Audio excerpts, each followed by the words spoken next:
Please welcome the President of the American Academy of Pediatrics, Dr. Colleen Kraft. Thank you. Good morning. Were they not wonderful? They were wonderful. Thank you to our young, talented pediatricians for that powerful performance of a song that celebrates inclusion and reflects so much of what the AAP stands for and the values that we hold dear. Values that say no child will be harmed by drugs or violence. No child will be denied health care, nutrition, or safe housing. And no child will be pushed to the margins of society because of where they live, how they identify, or where their parents were born. I speak to these values looking through the lens of children. As the American Academy of Pediatrics, we are nonpartisan, but we are pro-child.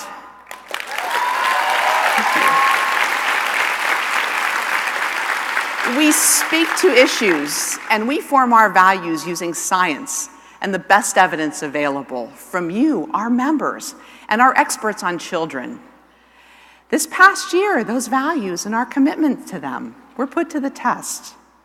So the first test came in February. It was Valentine's Day, just a normal day at the Marjory Stoneman Douglas High School with the usual activities. But before the last bell of the day could ring, the school became the scene of one of the deadliest mass shootings in modern US history. It was horrifying, but also horrifyingly familiar, because too many of us in this audience have lost patients to gun violence. Even more of us have treated the survivors, who may not have the physical wounds, but whose emotional wounds run deep. As a former faculty member at Virginia Tech, I've seen how these acts of violence strip away the student's sense of safety and leave behind grief and fear and isolation. But this time, things were different. This time, the survivors rose up and banded together, no longer willing to accept a classroom turning into a war zone as the new normal. These kids began literally marching for their lives. And we pediatricians have been right there behind them in our practices, on the street, and in the halls of power. We renewed our call for a public health approach to keeping our children safe, very much like the successful public health approach used with automobiles, where we regulate and limit access to those who are capable and law-abiding while continuing making them safer. One that starts with reforms that can coexist with the Second Amendment, where we require background checks on all gun and ammunition purchases. We mandate safe storage. We allow families and law enforcement to petition to remove guns from those who pose danger to themselves or to others. And we protect the role of our physicians and our pediatricians to provide gun safety guidance to our families. Thank you. For years, we've been asking the federal government to support and fund original gun safety research. Well, last March, we grew tired of asking, and we decided to take this on ourselves. So without waiting for the government to fund us, we forged ahead and launched the American Academy of Pediatrics Gun Safety and Injury Prevention Initiative to bring together experts around the country to solve this epidemic. It was a bold move. But we've attracted a host of partners, including the Brady Center, the National Medical Council on Gun Violence, the Center for American Progress, the American State Legislatures for Gun Violence Prevention, and a grant from the de Beaumont Foundation. Our goal is to put into place gun safety solutions and interventions at the practice level, the local level, and the state levels.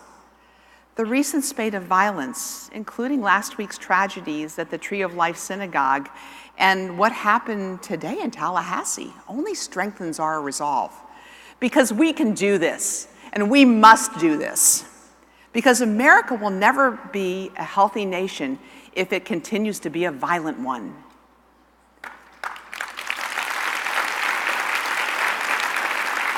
And then May rolled around, and the Department of Homeland Security announced its policy to separate parents and children at the border to deter families from migrating to the United States. The Academy's been speaking out against this policy since 2017, when reports emerged that it was being considered. And we wrote to the Department of Homeland Security Secretary on 5 occasions outlining how harmful this policy would be on a child's health and urged the administration to keep families together. I shared my own experience at the border in a Los Angeles Times op-ed, which included the story of a little girl I met at a shelter for unaccompanied children run by the Office of Refugee Resettlement. And then, out of the blue, I got this voicemail from a number I didn't recognize. Hello, Dr. Kraft. It's Oprah Winfrey calling. I'm calling regarding the article I saw on CNN regarding the children and immigration. I wanted to talk to you, and I was struck by something that you said. Thank you very much. So bye. Can you imagine, typical office day, you're in seeing patients and you just get a call from Oprah. I mean, that's... And this message, though, kicked off a series of nearly 250 media interviews with various AAP spokespeople, all spreading the word that family separation can cause toxic stress and hurt brain development. The widespread coverage and our powerful message helped to shift the public opinion and actually led to a reversal of the family separation policy 5 days later.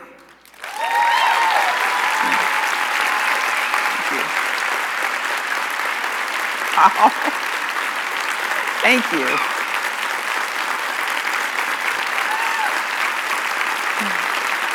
Thank you.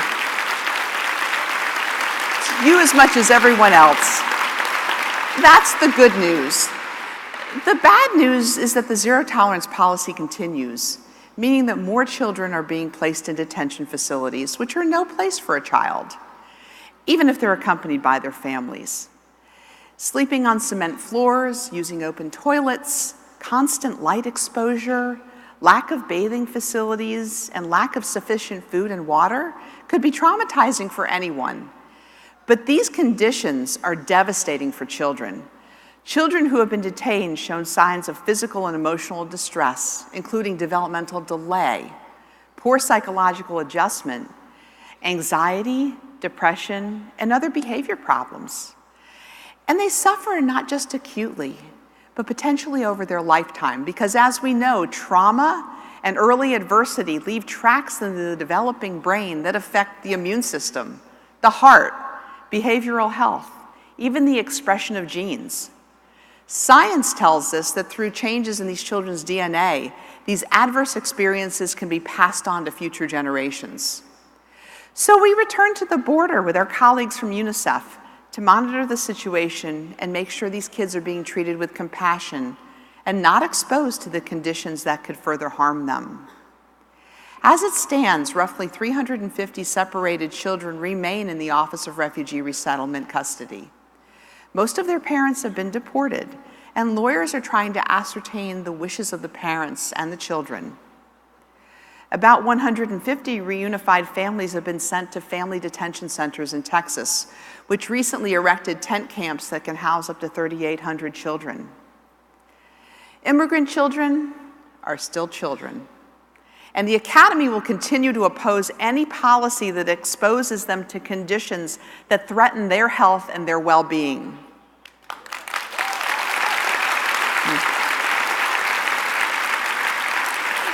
It's ironic that the federal agency that grants citizenship to people from foreign countries has removed the phrase, "a nation of immigrants," from its mission statement. It's ironic because it's true. Immigrants and immigrant children are a large and actually growing part of the United States. This chart shows the percentage of U.S. children who are either foreign-born or U.S.-born to immigrant parents. Right now, we're right back to where we were in the 1930s, when the Academy was founded, before the effects of World War I, World War II, and the Great Depression, which caused a mid-century plummet. Our nation's leaders may not realize that the world is not the way it was when they came of age in the 50s, 60s, and 70s. But the fact today is that 1 out of 4 children in our country live in immigrant families, and these are our patients, and this is our nation's future. This is why the Academy is calling for the administration to rescind its public charge proposal, which would deny permanent residency to immigrants if they've applied for or are likely to use government programs, including Medicaid, SNAP, housing assistance. This presents these families with an impossible choice: keep you and your children healthy but risk being separated, or forego vital services like preventive care and food so your family can stay together. The AAP and our state chapters have been submitting public comments opposing public charge, and I ask you to do the same. The Department of Homeland Security is required to consider every comment before issuing a final rule, so each comment is an opportunity to shape this final decision. The American Academy of Pediatrics continues to grapple with our nation's opioid crisis, the worst addiction epidemic in American history, ravaging the health and hopes of millions of families. Every day people are dying, families are being broken apart, pregnant women are not getting the treatment that they need, and infants are spending their first days of life in drug withdrawal. This graph shows the growing numbers of newborns ending up in neonatal intensive care unit because of opioid use. And just in the time we're meeting today, 7 infants will be born with neonatal abstinence syndrome. AAP chapters at our annual leadership forum met where we devised plans to combat the crisis in their states, focusing largely on preventing opioid misuse in the first place. Of course, a big part of the response has to come from our policymakers and public health systems. And on that front, we have made major progress. Early in the year, the bipartisan Family First Prevention Services Act that we've been championing was signed into law, shifting federal child welfare funds toward preventive mental health services and substance abuse services, as well as parenting programs designed to keep children in our homes. And again, to be bipartisan, our president signed in the Support Act last week. This is a critical step forward on a comprehensive solution to end the opioid crisis.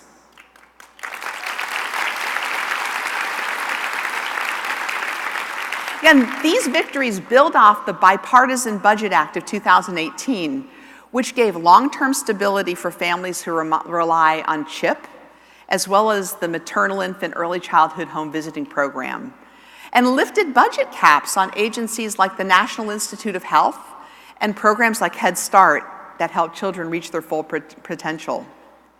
But there's a lot more to do and the stakes are high. So Tuesday is our chance to vote in lawmakers who understand the possibilities for children's future and that they are shaped by how we care for them today. And that providing preventive care for children is more cost-effective in the long run than any kind of savings achieved by carving people out in the short run. There's so much at stake that if you haven't voted or made arrangements to vote, please get yourself home by Tuesday to do so. I'd be happy to share my notes on any of the talks during the conference.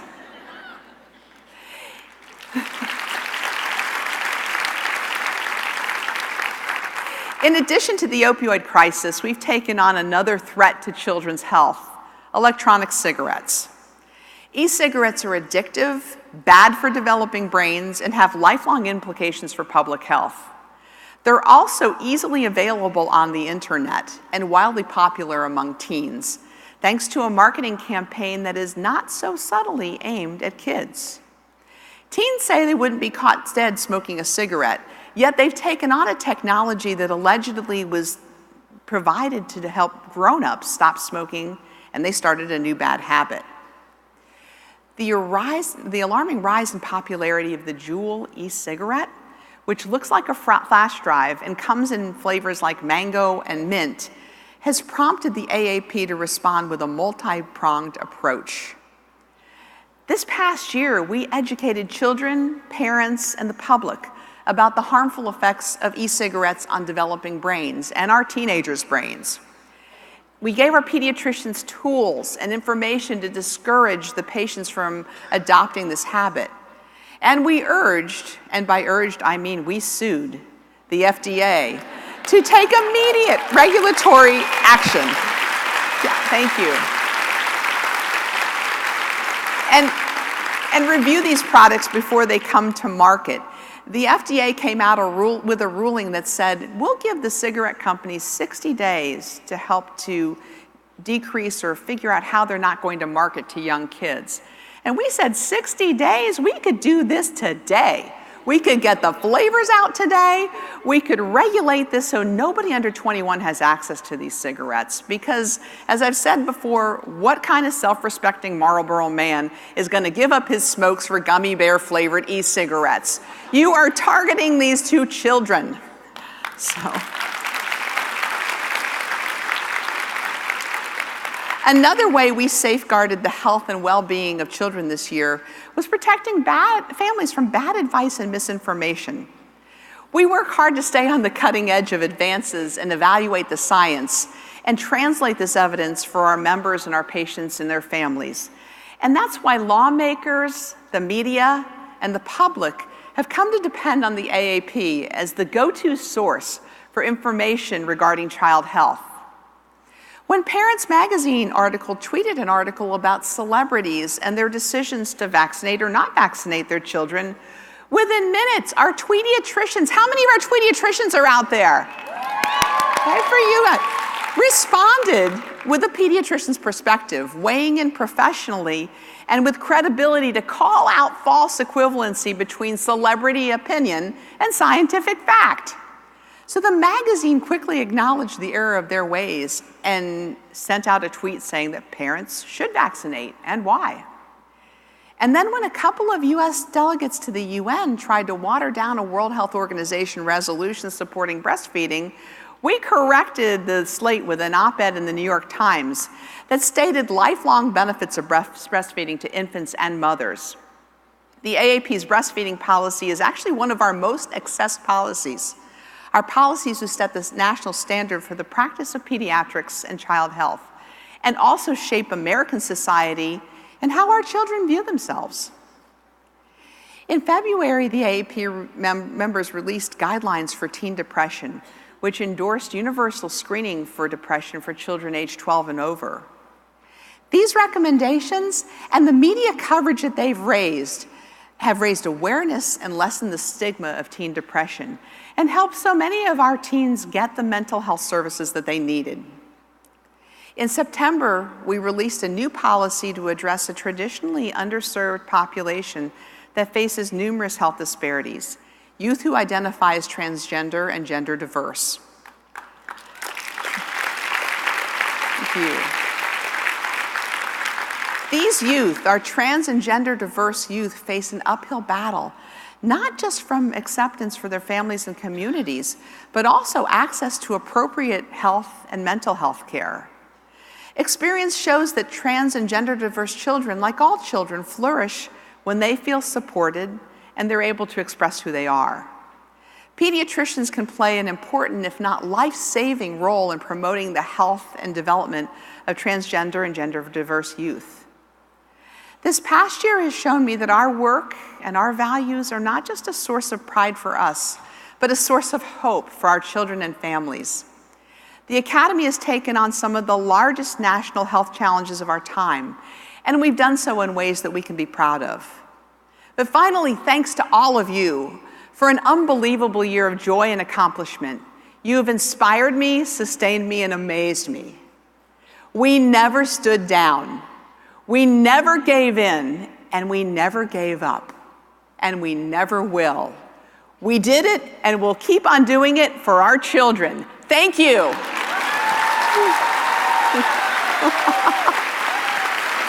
Thank you.